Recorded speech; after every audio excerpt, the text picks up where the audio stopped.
9 июня я шел в сторону Акорды, возле Байтерека. Меня скрутили, забрали, Весельский РОВД отвезли, там 4 часа продержали, и избили, руку вывернули. Гражданский активист Дулат Агадил несколько раз был привлечен к административному аресту за участие на несанкционированных митингах. Во время последнего ареста он требовал личной встречи с генеральным прокурором, верховным судьей и министром внутренних дел. Ни одна из этих встреч не состоялась.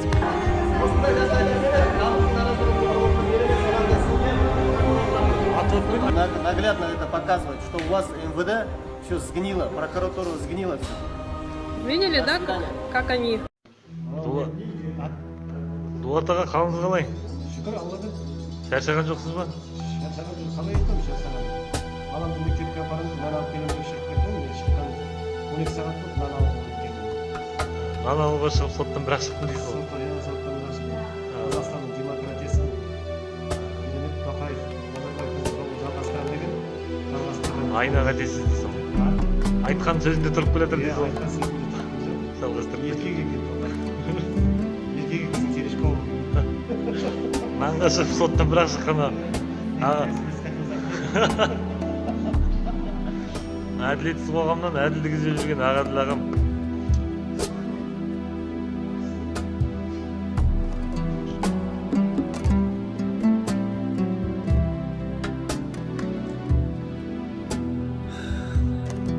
Құрметті қазақстандықтар, келе жатқан Наурыз мейрамы, қазақтың төл, мұсылмандардың төл мейрамы, Наурыз мейрамымыз құтты болсын. Жаңа табысқа, жаңа жетістіктерге жете берейік бәрімізде. Басымыз аман, бауырымыз бүтін болсын. Мынада кешеден бері болып жатқан жаңалықтардың несіне мінекей бір өзімнің ойымды, пікірімді бөлісе кетейін деп сіздерменен прямой эфирге шығып отырмын. Кеше біздің президентіміз Нұрсұлтан Назарбаев мешіттің жаңағы іргетасын қалады, бірінші тасын қалады дейді. Қараңыздаршы, қандай абсурдный обстоятельства бізде Қазақстанда. Елбасымыздың мысалы, елбасымыздың до такой степени уже абсурдный состояниеға жеткендігі, біздің көпбалалы аналарымыз тентіреп, қаңғырып, квартирадан квартираға, времянкада ақша таппай, кредитін төлеуге ақшасы жетіспей, кредитін жаба алмай, сандалып, екі жұмыс істеп сандалып жүрген кезінде, бұлар қайдағы жоқ нәрселерге, жаңағы қайдағы жоқ модернизация, қайдағы жоқ жаңағындай жобаларға, нелерге ақшаны бекерден бекерге шашып жатқанына мен өзім іштей қынжылып, жүрегім ауырады да мінекей. Бізге зачем ДВД-ның атын департамент бірдеме қылтып ауыстыру, жаңағы департамент полиция қылтып. ДВД есть ДВД, ол атын өзгерткенмен ішіндегі заты өзгермейді. Біріншіден. Екіншіден, бізге осындай ақша жоқ кезінде, елімізде осындай жағдайлар болып жатқан кезінде, кризис болып жатқан кездерде не қажеті бар? Мысалы, вокзалды модернизировать етіп, аэропортты модернизировать етіп салдыңыздар ғой, жаңа вокзал салдыңыздар, жаңа аэропорт салдыңыздар. Ешқандай өзгеріп жатқан ештеңе жоқ Қазақстанда. Сол Астана боғағып, бір жағынан боғалағып жатыр бір-біріменен. Ал халықтың жағдайы міне айтып жатыр ғой. Біз кеше министрлердің жиналысы болды, жиыны. Сонда айтып жатыр, ВВП өсіп жатыр, мұнайдың бағасы өсіп жатыр, мұнай өндіру жылдан жылға, былтырлар 80 миллион тонна мұнай өндіретін болса, биыл 90 миллион тонна мұнай өндірілді. Сонда тағы бір абсурдный обстоятельствоны қарасаңыздар, біз бәрі өніп жатқан заттардың бәрі өніп жатыр да, өсіп жатыр. Ал қазақтың жағдайы өшіп жатыр да, наоборот, кері қарай. Біз как будто мұнай өнімдері өсіп жатса да, біздің Қытайға беріп жатқан өнімдеріміз 90 миллион болатын болса, біз как будто сол Қытайдан солярка мұнай, бензин, газ сатып алып жатқан сияқтымыз да, қарызға. Біздің қарызымыз екі есе болып өсіп жатыр оларға қарсы. Біз как будто біз оларға сатып жатқан жоқпыз. Біз олардан сатып алып жатқан сияқтымыз қарызға. Біздің қарызымыз екі есе наоборот көтімен кері қарай өсіп жатыр да. Бұндай математик адамдарды мен вообще қандай мемлекетте, бұл дүние жүзінде, жер әлемінде жоқ шығар бұндай математиктер көтімен кері қарай есептейтін. мен түсіне алмаймын бұндай қандай математиктер отырған, қандай экономисттер отырған. Құрметті отандастар, міне Қазақстанда болып жатқан заңсыздықтар міне. Райса Дүйсенова деген апамызды бүгін соттың ішінде бір отряд собыр қолын қайрап жаңағында күш көрсетіп скорый шақырып тұрмыз қазір. Сіздер осылай жатыңыздар. Пока елдеріңізге Қытай келіп арттарыңыздан көттеріңізден теуіп үйлеріңізге келгенше отырыңдар осылай. Біз жүрек осылай жер үшін сотталып, қамалып, осындай 70-ке келген кісілер, аналарымыз, апаларымыз жүрген кезінде жатыңдар, тәубаға шүкір деп. Осындай дәрежеде өмір сүреміз. Пока Назарбаевтың тұқымы құрмай Қазақстанда ешқандай өзгеріс болмайды, мен оны өз басым үшін жауап бере аламын. Сотталып кетсем де осы күнге дейін. Осы кезге дейін айтып келдім, Назарбаев құрмай, Назарбаевтың тұқымы құрмай ештеңе өзгермейді Қазақстанда. Қазақтар, сіздерге сүйектеріңізге таңба болады. Келесіде ұрпақтарымызға қалай қарап етпеп, қалай қараймыз. Осындай бауырларымыз, жерлестеріміз Қытай Республикасында қорлық көріп жатса, жаңағындай осындай. Сендер қалай тамақтарыңнан тамақ өтіп, қалай осындай жер басып жүресіңдер Қазақстанның төңірегінде. Мен оны ұйықтасам да, мен оны түсіне алмаймын. Ешқандай неме түсіне алмаймын да. Құқық қорғаушы органдарға айтатыным, біздің КМБ, ДВД, МВД-ларыңызға сіздер өздеріңіз ойлайтын шығарсыздар. Біз үкіметке қызмет етіп жатырмыз деп. Сіздер үкіметке қызмет етіп жатқан жоқсыздар. Сіздер халыққа қызмет етуіңіз керек. Ал сіздер үкіметке ант берген жоқсыздар. Сіздер халықты қорғаймын деп ант бергенсіздер. Сондықтан сіздер келген қандастарымызды, қандай бір адам азамат болса да сіздер соны қорғауға міндеттісіздер. Ертең сіздер осы екі бауырымызды границадан асырып жүретін болсаңыздар, айтпады демеңіздер. Мен өзім халықты шақырып осы Ақорданың алдына шақыртамын, айтпады демеңіздер. Мен осымен нешінші рет айтып отырмын. Көп бала аналарменен осындай жағдай болғанда да айтқам, шығарам деп. Мен міндетті шығардым ол кісілерді. Сол сияқты мен бір баланың мұрны қанап, аяғы сыздап, аяғы сынып бірдеңе болатын болса, айтпады демеңіздер. Менің осы жолда жаным пида, мен ештеңеден қорқам деп айтқан жоқпын. Мен осы жолда өліп кетейін, семьям басқалай болсын. Айтып отырмын ғой, мен сіздерді, бұл сіздерді емес, мен түгіл, ертең халық сіздерді түсінбейді. Сіздер халықтың алдында қара бет боласыздар. Ақмола облысының, Ақмола ауданының акиматының ішінде 5-ші этажында біз қазақтар кіру үшін телефонымызды тапсырып, документімізді бәрін тапсырып, зорға дегенде кіреміз. Мен кірген көзімменен көрген нәрсем, жаңағы Ақмола ауданының акиматының ішінде Қытайларың 3 Қытай, 2 қазақтың сопровождениесіменен, кәдімгі телефондарменен ішіне селфи жасап, үйінде жүргендей қызықтап, бір-бір фотоға түсіріп, паркте қыдырып жүргендей жүр екен. Соған наразылығымды айтып, мен жаңағы әкімді, депутат маслихатаға қойған сұрағыма, мыналар не істеп жүрді? Қыдырып жүр дейді. Қыдырып жүретін сонда акиматтың іші. Акимат сонда не? Қыдыратын парк па, гостиница ма? Может, олар қыдырып келіп дәретханаға келген шығар дейді. Сонда не акимат дәретхана ма? Мен түсінбеймін сонда.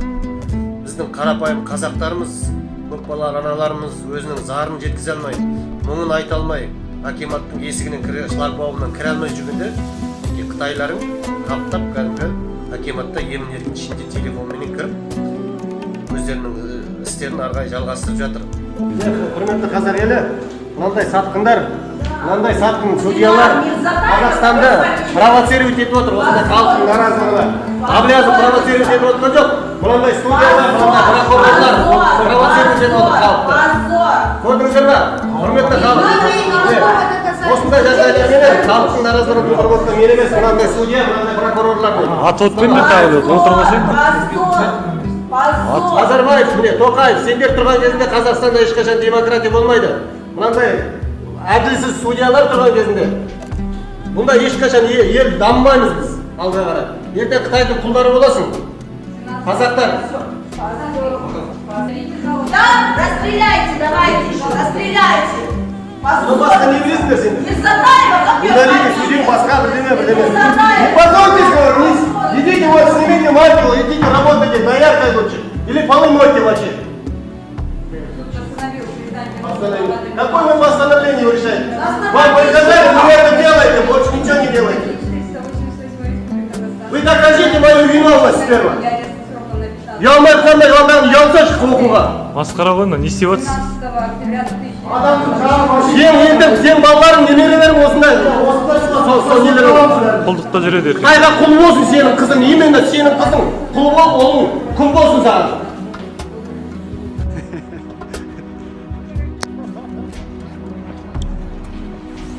Аба, міне Дулат. Дулат алып бара жатыр, міне. Дұрыс. Балалар жұмыс нашар жұмыс істегеннің арқасында кетті. Өздерінің жұмыстарын атқармайды. Дұрыс. Целиноград ауданының начальник РОВД-сын талап етемін жұмыстан шығаруды. Дұрыс. Талап етемін жұмыстан шығаруды. Астанаға Целиноград ауданының судьясы Тұрғынбаев, Акбаров, судья Акбаровты жұмыстан шығаруды. Мына оп берді міне, мына оп берді. Мына Қапаровты. Целиноград ауданында болған заңсыздықтарды әшкерелеу үшін мінеке. Әдейі қашып кеттім мен. Өйткені Целиноград ауданының акиматы РОВД-сы өзінің талапты жұмыстармен жұмыс жасамайды. Активистерді қудалауменен, заңсыз әрекеттермен, осындай жұмыстармен әрекет жасайды.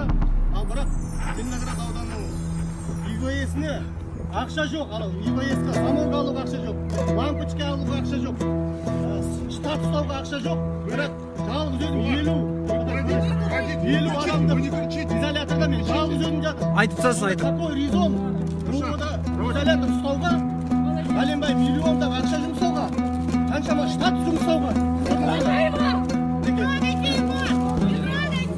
Ешкім сіздің көрсеткен жоқ, ештеңе жасаған жоқ.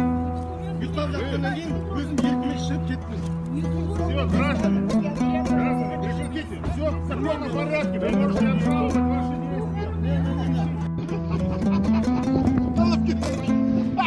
Құрметті фейсбуктағы достар, сәлеметсіздер ме? Дулат Ағадилға келіп тұрмыз, Ақмола ауылына. Дулат Ағадилді бүгін шығарды. Қанша уақытта Ерболды мына жерге қолдап келгенбіз. Ерболды куәгер ретінде шақырып жатыр еді ғой, соған келген болатынбыз. Мына жерде Дулат уже шығарыпты, білмейміз, себебін бәрін өзі түсіндіріп берер. Жазықсыз жайдан жай әкеп, ешқандай дәлел жоқ, не жоқ. Жетісі күні Қостанайда болған. Қостанайда протокол жазды, Астанада ДБК-ға қатысы бар. Пост шығарды деп, әкеп қамап тастады. Ешқандай протоколды тоқтамай жоқ. Акция изет. Надя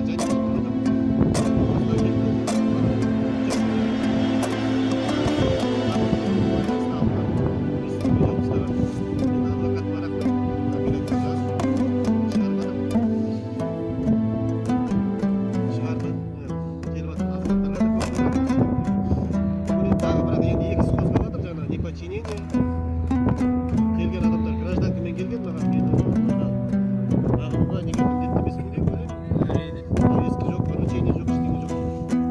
Екіншіден сол жаңағы судья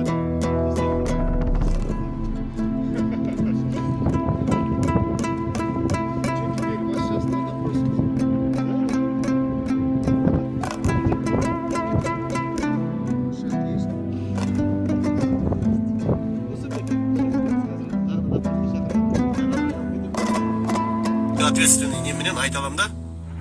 Ол сол үшін де жауап бере аламын мен. Осы үшін айтқан үшін соттайтын болсам мен айтайын. Жалғыз мен айтып жатқан жоқпын, бүкіл оны қазақ елі, Европа, Америка айтып жатыр оны.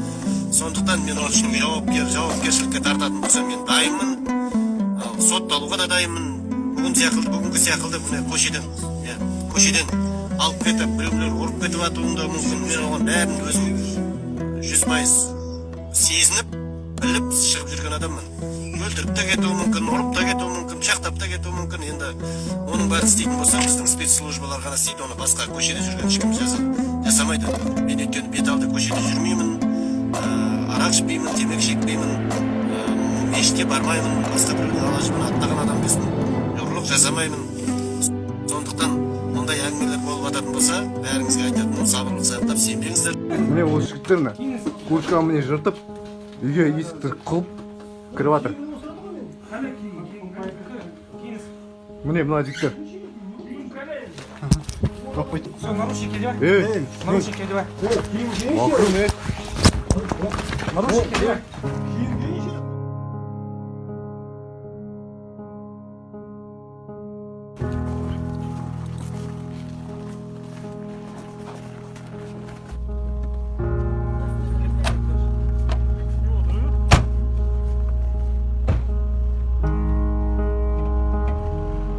ештеңе емес, сап-сау үйінен 2 аяғымен кеткен жігіт барды да өліп қалды. Бұл не деген сұмдық? Мен ол кісіні өте жақсы танимын, отбасын жақсы танимын. Ол көп балалы отбасы. Ол арақ ішпейді, темекі тартпайды ол кісі. Ол кісінің дені сау, жүрегі еш қашанда ауырмаған ол кісінің. Біздің бірлігіміз жоқтықтан осының бәрі. Мен сондай міне бауырым ағамды өзімше мақтан тұтып жүргем. Енді не істеді бұлар? Бауырымды. Белсенділер тәуелсіздік даңғылын жауып жолды бөгеді.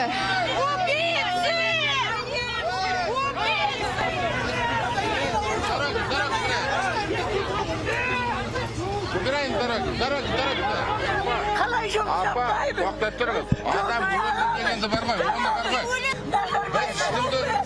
Назарбаев ешкімді өлтірген жоқ. Оны бармай судмед экспертиза болады, сенімден айтады апа. Мы требуем, чтобы международные организации вмешались в процесс обязательно. Но это не просто смерть. Они этим самым хотят показать, что будут нас ломать так же. Мы не словом помнить его всю жизнь.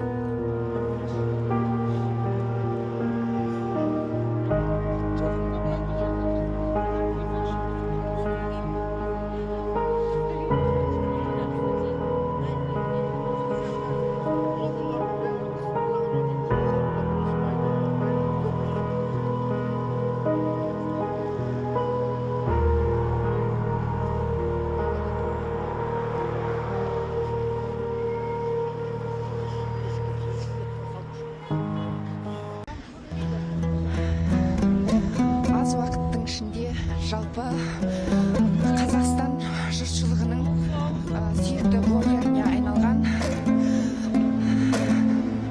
Дулат Ағаділді соңғы сапарына шығарып салуға бет алды. Дулат Ағаділ былтырғы тамыз айынан бері қарай бірнеше мәрте қамалып әртүрлі айыптар тағылған болатын.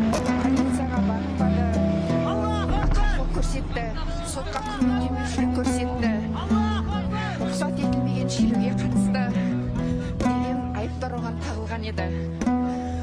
Былтырғы маусым айында болған Қазақстандағы президент сайлауы кезінде 9 мамыр күні оны Азаттық радиосына сұхбатқа беруге келе жатқан жерінен ұстап алып кеткен болатын. Кейін артынан Дулат Ағаділдің өзі өзінің қолын сынғанын, оны бірінші емханаға барып салып бергені туралы айтып, кейін полицияға шағымданған еді. Жалпы Дулат Ағаділ өзінің азаматтық белсенділігін көрсете жүріп, ол тек қана митингілерге қатысумен ғана емес, жалпы өзім көрдім, куәсі болдым деген жайттарға қатысты билік құрылымдарына, соның ішінде прокуратураға бірнеше өзін тұтқындауға байланысты шағым түсірген болатын. Бірақ өкінішке орай оның көп санды шағымдарының бірде-біреуіне прокурор тарапынан да және мына ішкі істер департаменті тарапынан да жауап болған жоқ. Себебі мен өзім журналист ретінде ол туралы материал жасау барысында көзім жетіп оқыған болатынмын. Дулат Ағаділ бұрынғы Торғай облысы, қазіргі Қостанай облысының Жангелдин ауылында дүниеге келген. Ол орта мектепті бітіргеннен кейін бірден еңбекке араласып, әртүрлі ауыр техникаларды айдап отбасын асыраған еді. Оның 6 баласы бар. Балаларының соңы 11 жаста және 8 жаста. Дулат Ағаділ 2007 жылы қазір міне өзін соңғы сапарға шығарып бара жатқан Талапкер ауылына қоныс аударған болатын. Мұнда келген соң отбасының айтуы бойынша өзінің аз-мұз қаражатымен 2 бөлмеден тұратын шағын үйге бой көтерген.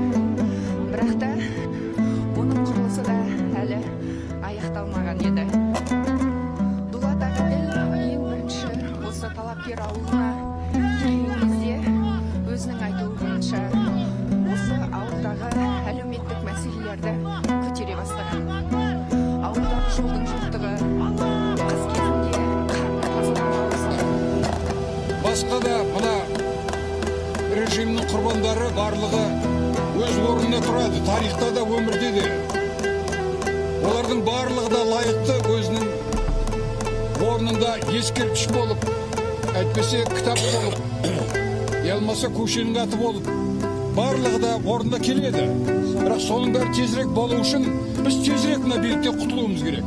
Ол үшін қарамызды көбейтіп мына көшелерге анау өзіміз естеріңізге сала кетейік, азаттық көрермендері 2 күн бұрын Қазақстан астанасы Нұр-Сұлтан қаласында саяси белсенді Дулат Ағаділ тергеу изоляторында қайтыс болған. Оны қайтыс боларынан 1 күн бұрын, яғни содан 1 күн бұрын ертерек Ақмола облысы Талапкер ауылындағы үйінен қарапайым азаматтық киім киген бірнеше адам күштеп алып кеткен, және сол күні таң ата ертеңінде ол абақтыда көз жұмған.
Құртыңдар көзін деген. Міне соны биліктің жендеттері, қандықол қарақшылары іске асырды. Түн ортасында үйіне басып кіріп, ұрып сабап, қолына кісен салып алып кетіп, сол алып кеткеннен көзін жойды апарып полицияға. Бұл не деген нәрсе? Бұл біздің еліміз қазір Назарбаев басқарып отырған, оның Қандықол режимі басқарып отырған еліміз баяғы Сталин заманында өмір сүріп жатыр деген сөз. Сол НКВД-ның заманында өмір сүріп жатыр. Мына соның ізбасарлары, мына жендеттер барлығы солардың айла тәсілдеріменен халықты езіп жаншып қорлап отыр. Бүкіл мемлекеттік аппаратты жазалау, репрессиялық органдарға айналдырып жіберді. Міне соның нәтижесін көріп отырмыз. Бұл не деген сөз тағы да? Бұл деген сөз егер азамат таймай күресетін болса, оның көретіні осы деген сөз биліктің тарапынан айтып тұрған. Биліктің және айтып тұрғаны, және басқаларда өстетін болса, барлығында басқа осы келет деген доқ бұл. Қорқыту, үрейлендіру. Демек, осы тұрған қай-қайсымызда ертең полиция алып кетіп, өздерінің тарқапасына сол жерде өлтіре салмайды деген бізде ешқайсымызда кепілдік жоқ. Әр қайсымыздың басымызда болуы әбден мүмкін. Бұдан шығатын қорытынды қандай? Бұндай қанішер билікке төзуге болмайды. Бұл қанішер билік Құдайдың қарғысатқыр атаңан ақырет билік, жоңғари билік. Бұл қазақ елін басып алып, қазір басқыншылықпенен бірге істеп жатыр. Құрметті азаттық көрермендері, біз тікелей эфирде әрмен қарай Алматы қаласындағы орталық тәуелсіздік монументінің іргесінде жалғастырып жатырмыз. Бұл жерде Дулат Ағаділдің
Thank you.